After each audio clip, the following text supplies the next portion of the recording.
I'll be using heating and cooling for reassembly. Heating causes expansion and cooling causes contraction. Combining the two makes bearing installation much easier and eliminates the need to use greater amounts of force that could be hard on bearings and shafts.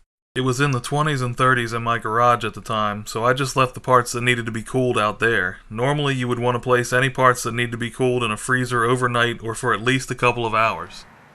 I suggest coating parts with WD-40 to prevent rust and placing them in a sealed plastic bag before they go in the freezer.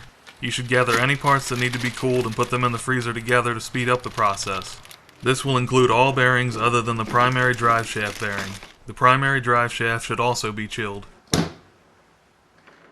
Let's start with installing the new bearing on the primary drive shaft. After the shaft has been in the freezer for a while, preheat an oven to 225 degrees Fahrenheit. 250 is about the max for heating bearings like these. While the oven is warming up, clean off the new bearing with brake parts cleaner and let it dry thoroughly. You don't want chemicals burning off in your oven. Place the bearing into the preheated oven for 30 minutes. When the 30 minutes is up, get the shaft out of the freezer, then put on a set of welding gloves or other heat-safe gloves. Have the cooled drive shaft nearby as you remove the bearing from the oven. Hold the shaft so the threads face up and you should be able to drop the bearing right on. It should slide all the way up against the stop on the shaft. If not, you may need to press it on the rest of the way. Apply pressure only to the inner race. When it's cool enough, spray the shaft and bearing with WD-40 and place them in the freezer for later.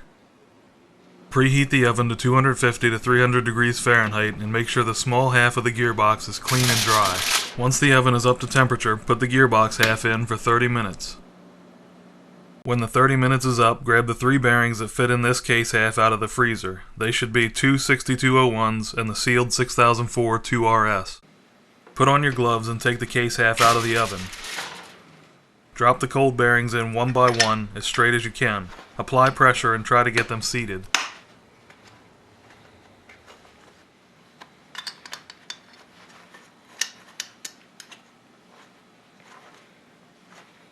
You can see here that my axle bearing didn't make it very far in, but the others seated as they should. If this happens, find a socket that matches up to the outer ring of the bearing. You only want to use force on the outer ring to avoid damaging the bearing. This bearing will need to fit deep in the race, so the socket must also be smaller than the race's inside diameter. Once you find a suitable socket or other tool, use it to drive or press the bearing the rest of the way in. I prefer the press.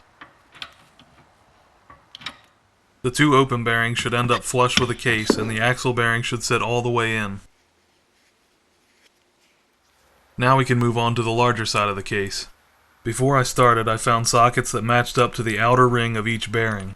I put those as well as a hammer and a rubber mallet nearby in case I needed them. This is a good idea when doing the smaller case half as well. If you can do the pressing or driving quickly, it should go easier. Spend at least a few minutes heating the gearbox area with a heat gun. I spend longer heating before installation than removal because I'm more concerned about using force on new bearings than old ones. Quickly grab the bearings and drive shaft out of the freezer and put your gloves on. If you have someone to help, have them grab the gloves and bearings so you can continue heating. First push in the 2 bearings, then push the drive shaft assembly in.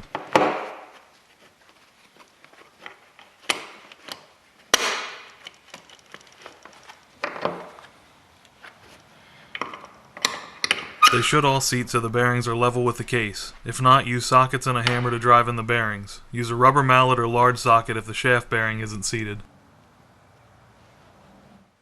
Hopefully your small gearbox half is cool by now, so a new rear axle seal can be installed.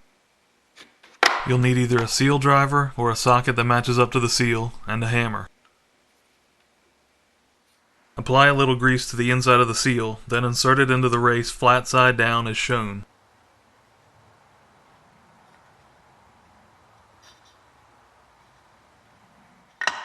Tap it in until it's straight and level with the case.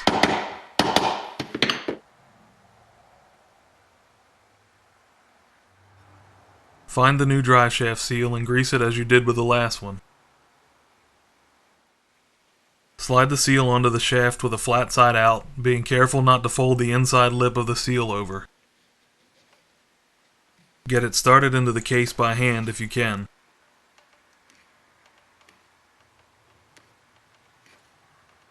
Then you can use a pipe and a mallet to tap it in. I use this PVC pipe. I fit another pipe into it so it works with different sizes and the ends are rounded to avoid damaging the seals. The seals should sit flush with the case. Don't tap hard or you could drive it in too far. Now you can start installing the gears. First, make sure all of the gears and axles are clean. Slide the large secondary gear onto the axle as shown. It should sit against the circlip on the axle. Then push the assembly into the larger open bearing in the big case half. Next, grab the countershaft and make sure the spacer is installed on the outside of the larger gear. Push it into the center bearing so it meshes with the other gears. Turn the gears so you can see that everything is working together.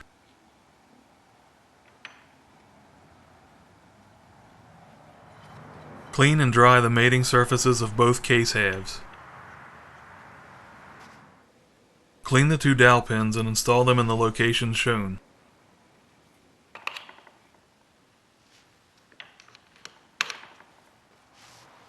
Install a new gasket using the dowels to hold it in place.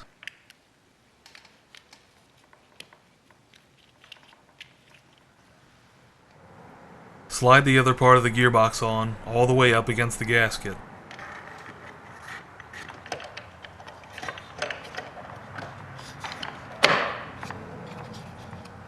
You should find that two of the gearbox bolts are longer than the others. Start them in the locations shown.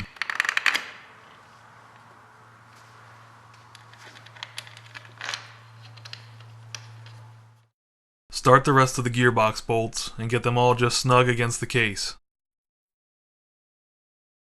Use a torque wrench and a crisscross pattern to tighten the bolts to 10 foot-pounds. Then use the same pattern to set them to a final torque of 15 foot-pounds. If you don't have a torque wrench, use the crisscross pattern, but just get them reasonably tight. Now verify that your gear oil drain plug is tight, or install it if you set it aside earlier. Remove the gear oil filler bolt, being careful not to lose the washer. Fill the gearbox with 110 milliliters of your favorite gear oil. Clean the fill bolt and washer and reinstall them. Now feed the rear brake cable through the case as shown.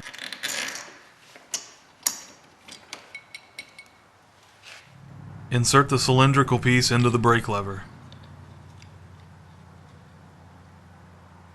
Slide the spring over the cable and put the cable through the cylinder, then thread the nut on.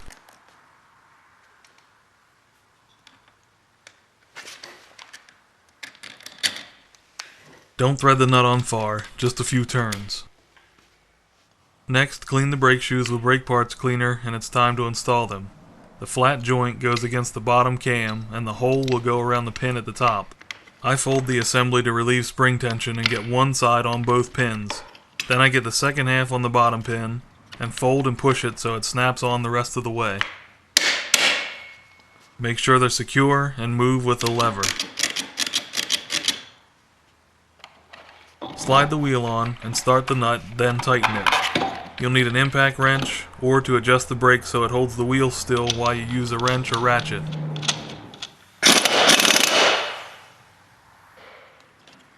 Now adjust the rear brake nut so you have a good feel at the hand lever while allowing the wheel to move freely when the lever is not engaged. Find the rear pulley assembly and apply a dab of grease to the needle bearing inside of it. Route the belt around the rear pulley, then compress the contraspring to get the belt down in the pulley.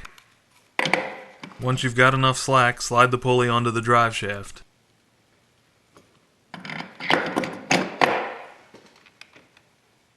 Make sure the inside of the clutch bell is clean, then slide it on over the pulley. Hold the rear brake and tighten the clutch nut to about 35 foot-pounds. Rotate the pulleys to take up the slack in the belt. Put the CVT cover on and secure it with bolts around its perimeter. Clean the header flange and the cylinder where it bolts up and install a new exhaust gasket into the head. Slide the exhaust over the header studs and then start one of the mounting bolts. If you're using header bolts, Start one of the mounting bolts and then start the header bolts. An easy way to start nuts onto the header studs is to place a nut in the end of a socket. If you wish to use a washer, place it on top. Carefully feed the socket up and start the nut. Get both header nuts or bolts on and tight, then install and tighten both exhaust mount bolts. Reattach any additional exhaust connections.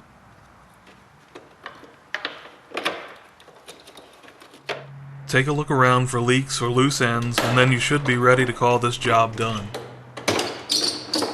If you found this video helpful, please like it and subscribe for more, and thank you for watching.